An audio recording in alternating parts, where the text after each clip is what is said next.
Vor dem Eingang zum Surface-Raum scharen sich die Festivalbesucher. Kaum ein Programmpunkt ist so beliebt wie dieser beim Fuchsbau-Festival in Lehrte.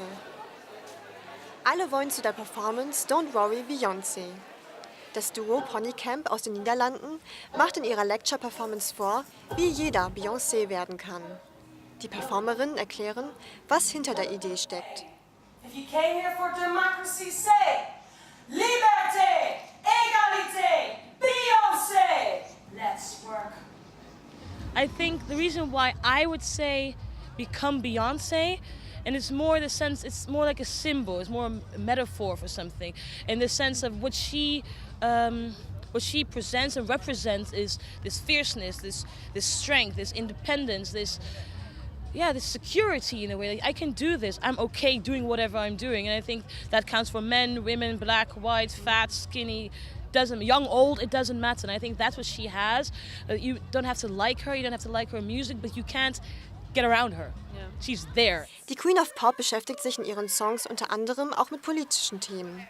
Beispielsweise Polizeigewalt gegen Schwarze und die Gleichberechtigung von Frau und Mann.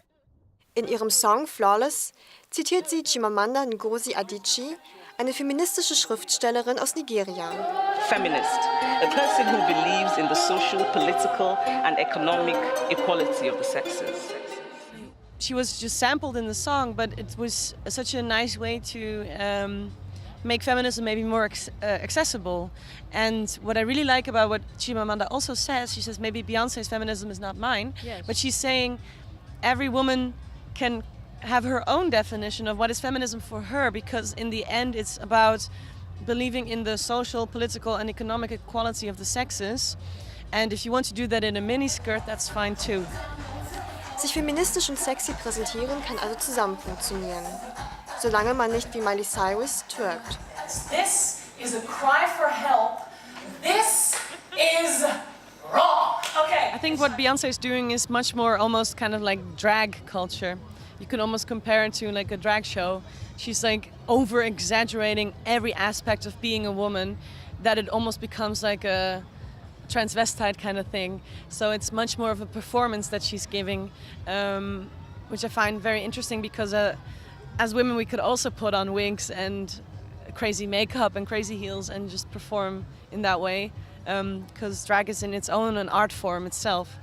Die perfekt erscheinende Beyoncé ist zwar die Hauptfigur in der Performance, letzten Endes geht es jedoch um den individuellen Zuschauer. Of course, the piece is not really about we want everyone to become Beyoncé, but it's much more about how do you deal with this nowadays pressure of having to have it all, like she has. You have to have it all, and if you don't, you kind of failed. And we try to sort of playfully just mess that system up and say, you really don't have to have it all. That's fine.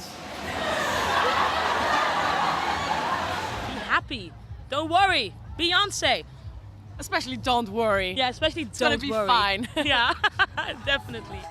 Vielleicht hat sich bei dem einen oder anderen Festivalbesucher das Selbstwertgefühl gesteigert. Auf jeden Fall hat die Performance gezeigt, Spaß und Feminismus können zusammengehen.